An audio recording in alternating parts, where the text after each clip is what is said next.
Ready to dive deep. Oh. Today, we're tackling Nietzsche. And Nietzsche, yeah. Specifically, his Thus Spoke Zarathustra.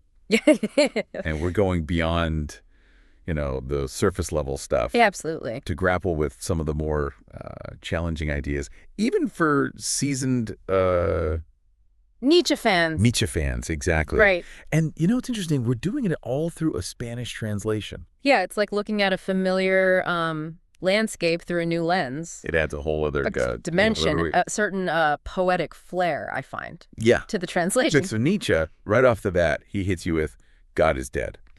Which... Bold move. Bold move. We know it's a metaphor, Yeah. but still it's like, whoa. It's not just about religion, though, is it? It feels bigger than that. It's about, the foundation of our values. Exactly. Our morality. Where do we find meaning? If not in that traditional sense. Right. Because if God is dead, then... What then? Then what then? Exactly. And that leads us to his idea of the Ubermensch. The Overman? Superman, Overman. Yeah. We know it's not about, Capes and superpowers, but it's such a loaded term. What's he really saying? It's about human potential. Okay. Pushed to, the absolute limit. Zarathustra, who's, basically Nietzsche's mouthpiece in all this, Right. says man is something that shall be overcome. Overcome. Okay. And he's not talking about, some external force doing the overcoming. It's about self-mastery. So it's an internal process. Exactly. Pushing beyond what we perceive as limitations.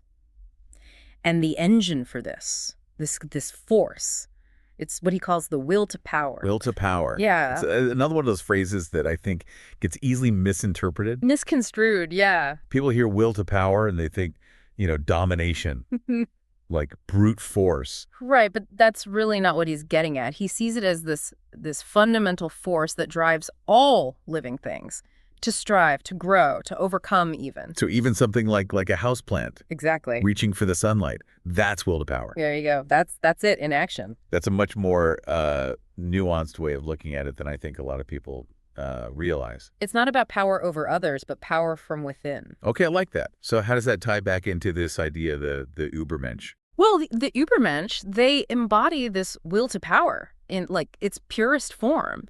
They define their own values, not based on, what society dictates, but on what they find life-affirming. So they're not looking for, external validation. No, they're creating their own path, their own values. Forging your own path, though. Yeah. It's not always easy, is it? No.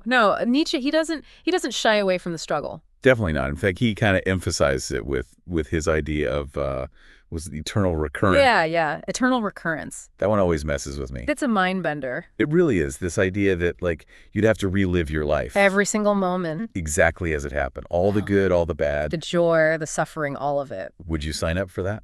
Knowing what you know now?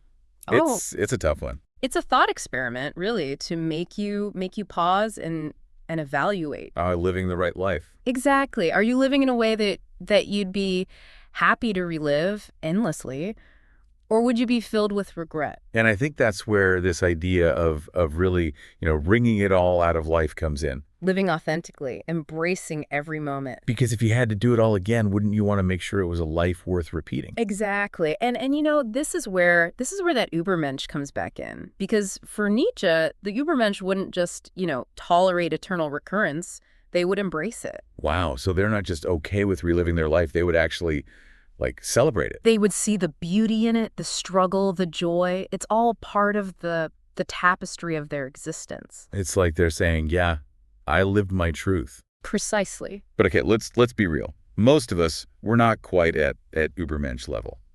At least not yet. It's an aspiration, right? Not a destination. Right.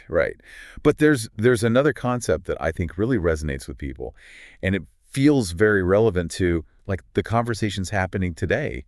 Master and slave morality. Ah, yes. Master and slave morality. Such loaded terms. They are, but they cut to the core of how we form our values. So break it down for us. What did Nietzsche mean by master morality? Well, for him, master morality comes from a place of self-creation. The master, they determine what is good based on their own internal compass, not on what others tell them. So it's not about following the crowd. No, it's about forging your own path, even if it means going against the grain. And slave morality, that's kind of the opposite then.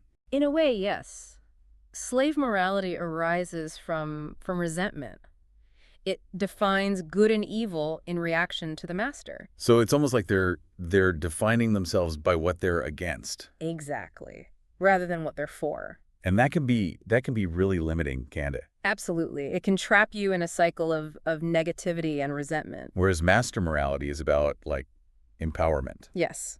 It's about taking control of your own life, creating your own values. Okay, I see the difference.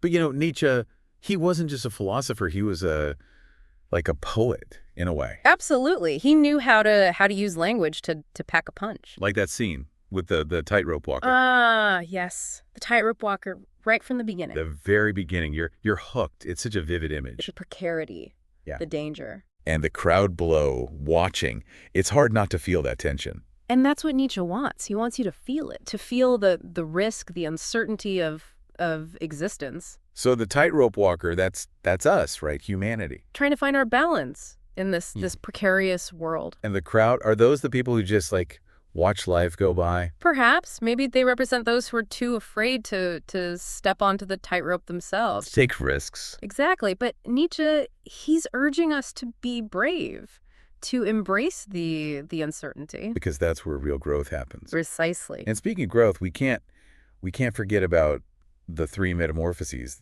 the camel, the lion, and the child. Ah, yes. The Three Metamorphoses. A classic Nietzschean image. It's like a roadmap for personal transformation. It is. It's a journey of self-discovery. So the camel, let's start there. What does the camel represent? The camel represents the first stage, the stage of burden, of carrying the weight of tradition. All those shoulds and oughts. Exactly. We're weighed down by the expectations of others. I'm not even questioning where they came from. Right. But then comes the lion. Okay, the lion. That's a powerful image. The lion represents rebellion, the courage to break free from those burdens. To say no more. Exactly. It's about finding your own voice, even if it's scary. It's like that moment when you realize you don't have to live by other people's rules. Precisely. But, and this is important, the lion is still defined by what it's rebelling against. Okay, I see. So it's a necessary stage, but it's not the end goal. Right. The final metamorphosis, the true transformation, comes with the child. The child. The child represents innocence, playfulness, Yeah. a fresh perspective on the world. They don't have all the baggage of the camel and the lion. Exactly. They see the world with new eyes, full of wonder and possibility. From camel to lion to child. That's quite a journey. It is. And it's not about, actually transforming into these creatures. It's about what they represent. Right, they're like stages in our development. Exactly. And that final stage, the child, that's where Nietzsche wants us to end up. Embracing that childlike wonder, that creativity. Precisely. It's about looking at the world with fresh eyes, without all the baggage we've picked up along the way. Which I think brings us to some of those really memorable passages in the book, like the Song of the Night. Yes. It's such a different tone from, some of the more forceful parts of Thus Spoke Zarathustra. It's quieter, more introspective. Exactly. And it made me think about how Nietzsche, he understood the importance of solitude. Absolutely. That time alone, it can be really valuable for creativity, for self-discovery. Finding your own inner light. Exactly. And the Song of the Night, it also reminds us that it's okay to not have all the answers. To sit with uncertainty. Yes, to embrace the mystery of it all. Which feels very relevant today, don't you think? I mean, there's this pressure to have it all figured out. All the time. But Nietzsche's saying it's okay to not know. It's okay to be in the dark sometimes. In fact, that's where some of the most interesting things happen. It's like those moments when you least expect it, and suddenly you have this breakthrough. Exactly. And I think that's the beauty of Nietzsche. He speaks to these universal human experiences, the search for meaning, the struggle to find your place in the world. He doesn't give you, like, easy solutions. No easy answers, but he gives you a new way of looking at things. A challenge. Exactly. A challenge to question your assumptions, to create your own values. To become the artist of your own life. Oh, beautifully put. So as we wrap up our deep dive here, what's the one thing you hope our listeners take away from Thus Spoke Zarathustra? That's a good question. I think for me, it's the idea that you have the power to define your own life. Yeah. You don't have to accept the values or beliefs that are handed to you. You can question everything. Exactly. And you can create something new, something Yeah. meaningful, something that reflects who you truly are. It's about embracing that will to power we talked about earlier. Absolutely. And using it to craft a life that is truly your own. That's a great note to end on. Thanks for joining me on this Nietzschean adventure. It's been a pleasure. And to our listeners, keep questioning, keep exploring, and keep diving deep. We'll see you on the next one.